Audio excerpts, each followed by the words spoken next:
Do you want to hear some facts about Oklahoma? I just Googled because I truly know nothing. Like everything you just said to me, like I've never even heard of Go ahead. I'm interested. The bread twist tie was invented in Maysville, Oklahoma. Okay. The shopping cart was invented in Ardmore in 1936. The nation's first parking meter was installed in Oklahoma City in 1935. Interesting. And the first Girl Scout cookie was sold in Oklahoma in 1917. Aw!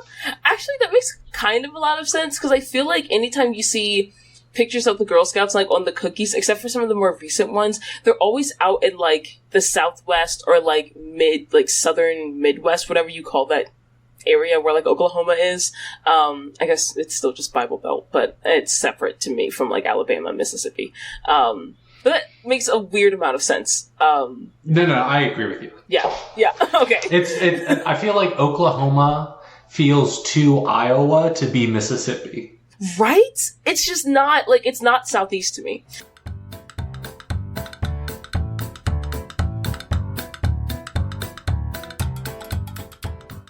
And then there's that weird toy train. I was like, that's not needed. I understand that they probably did that for the film, like for the pro shot. Yeah, it's like, oh, this is the train station. There were a lot of little things they did in editing to make the pro shot flow a bit more like a standard film. Like, they cut out a lot of the audience cheering, their applause after the musical numbers and stuff like that. But there were certain spaces where they either added in little editing things like the train shot, or they left in the sort of silence from where the audience was clapping. And I thought some of those decisions were odd. Yeah. The train one, I didn't particularly mind, but when they pan out and you can see that it's just a small toy train, that's what kind of ruins it for me. Like, if you had left it zoomed in, where you get the effect of, like, the train. It was the 90s. They were trying their best.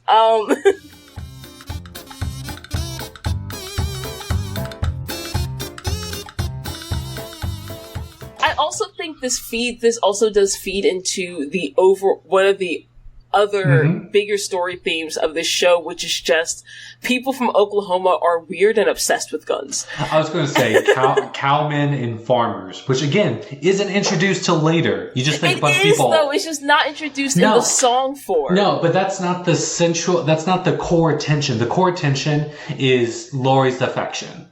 Correct. And the farmer regardless and of who they are. The farmer and cowboy tension is just another version, like another, it just enhances that aspect of the story. And not till later. It's just like after the fact. Do you want to talk about this for our discussion question? Because no, but no. We're going to talk about it now because it's after the fact. Because at no point, like, to here, every time it's like, oh yeah, he's the farmhand, stuff like that. Curly doesn't look down on farmers. He has no animosity towards them. He's just like, oh, is that right? I'm just jealous of this guy. Yes. And also, he's trying to, like, be with, like, the farmer's daughter type person. And Judd is just like, I just, like, am in love with her. It has nothing to do with him and his, like, being a cowman, which honestly for him doesn't even play any kind of role. It's only, like, fantasy. I wish I had this. Oh, I happen to have a horse and a saddle, but it's not, like, part of his character until they make it part of his character later on. I totally understand where that sentiment is coming from, and I can see that reading of the story.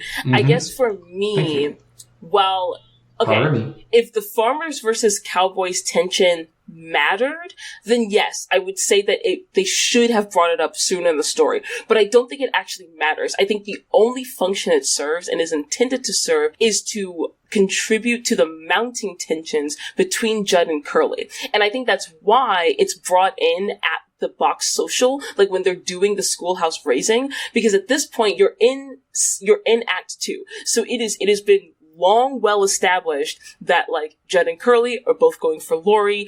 Like, throughout Act 1, they've been, like, slowly mounting tensions between the two of them, and we're getting to the point, like, now Judd has actively said, like, yeah, I want to take Lori, and he's, said, like, okay, fine, I'm going with Gertie, and we're seeing, like, all of this conflict builds between them.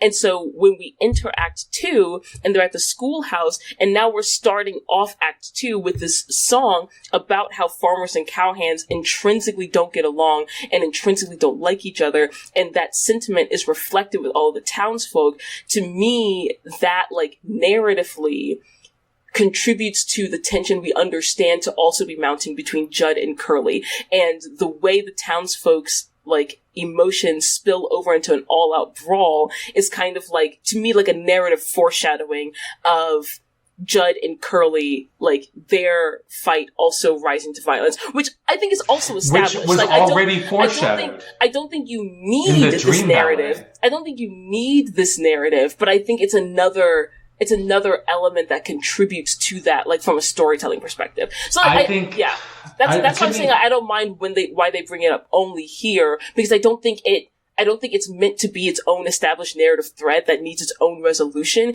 It's just something else that's meant to symbolize the tensions rising between Judd and Curly.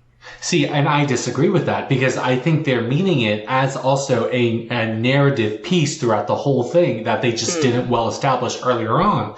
Because when we get to it later, they're like, do we have any witnesses? And we have witnesses from a cowman and a farmer agreeing that Curly is innocent, that it was self-defense. Yeah. So that is an established point where I think, other than the conflict between Curly and Judd, this is an important narrative that I just think they did poorly bringing it up. That is an environmental narrative that incorporates so many other characters. 2 hours into this is not the time to bring that up. It's just like, oh yeah, this thing is here. And then the second act is like, nope, this was important the whole time. And it just wasn't well established in the beginning, is what I think.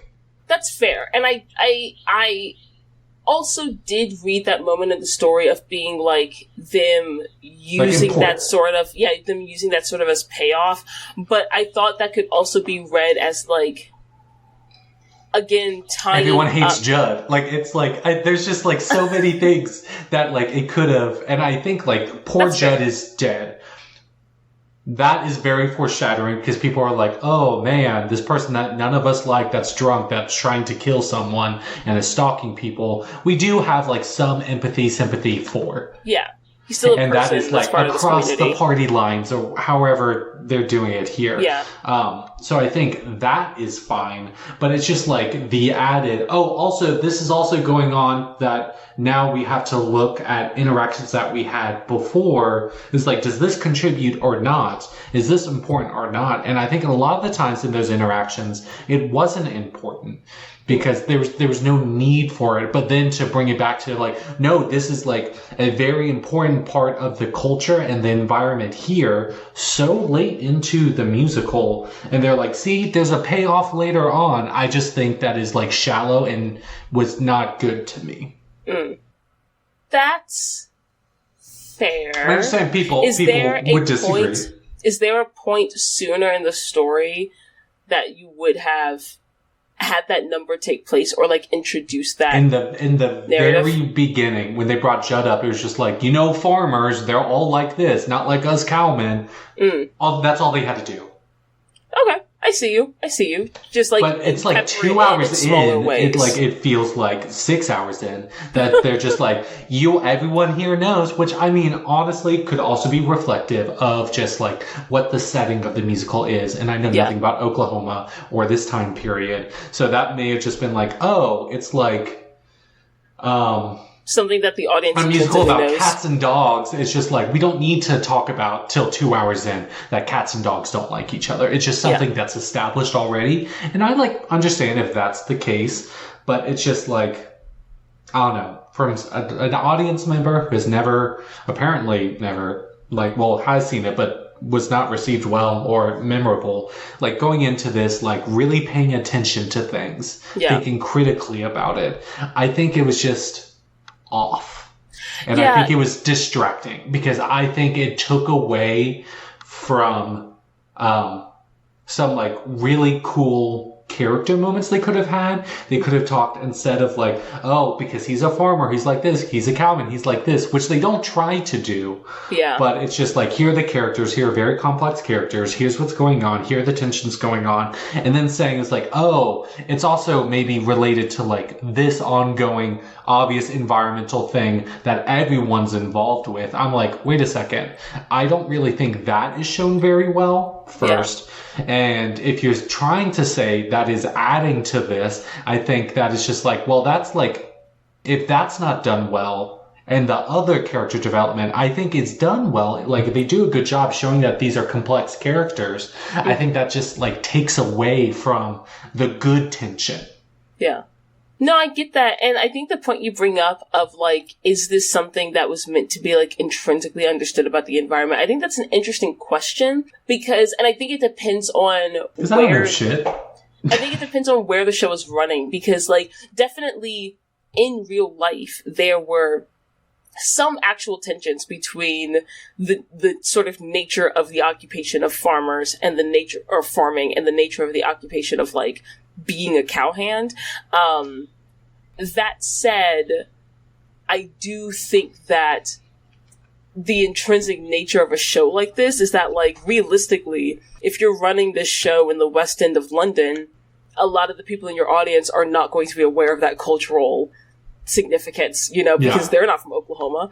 So, yeah, I do think that's a very interesting point of, like, even if it is intrinsic to the environment, can you assume that your audience knows that? And, like, is it still incumbent on you as a storyteller to establish that element of the environment? I think it's a good point. Thank you. And so, I don't know, that's one of the bigger problems I have with this musical.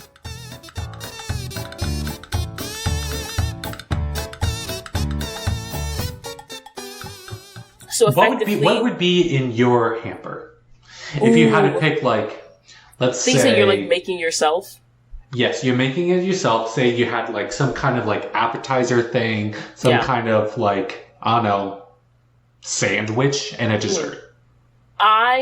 So I would definitely do some baked goods. I make mini like hand pies in like a muffin pan. Yeah, they're so good. I would definitely make some of those. I would probably also make I have a signature salad that I make that I really, really like. I'll probably make some of that and put that in there.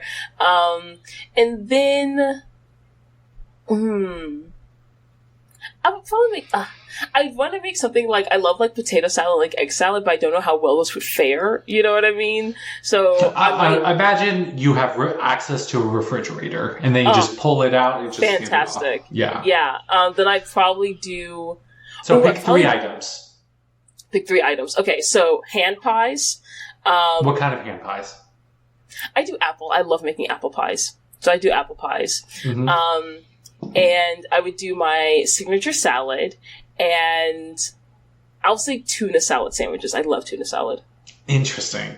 Yeah. I would do, thank you for asking, I would do, I think like, I've made them before. I think maybe you've had it before, but I make pretty good like caramelized onion, goat cheese pear tartlets. Ooh, you do. I think that would be good. I think for like kind of dessert, kind of like on the go, I would probably do some sort of muffin, maybe like a blueberry lemon almond, like bakery style muffin. Okay, love that. And then for the sandwich, I would do, I think like a pesto, roasted red pepper, balsamic mushroom, on rye with like a little bit of like fresh mozzarella.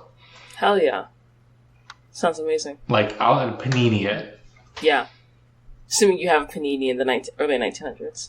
Well, if I have access to refrigeration, then you can have a panini for sure. I don't care about that time period. What would you do now?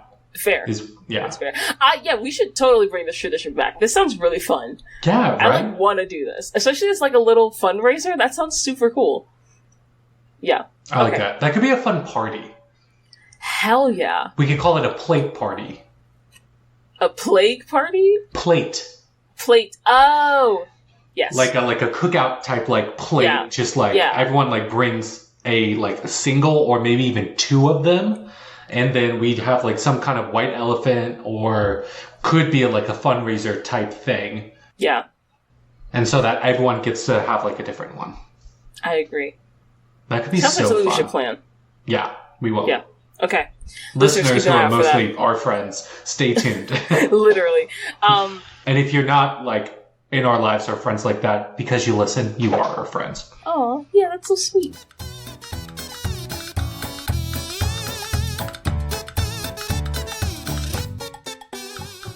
Yeah, there were definitely some bits of this that I was like, you didn't need that. But I personally, like, okay, I do really like the fact that the actual final confrontation between Judd and Curly didn't happen until after their wedding, because I really don't like it when romances that have made it very obvious who the love interests are act like there's a real conflict after the point that we've established that the two characters feel for each other and want to be together.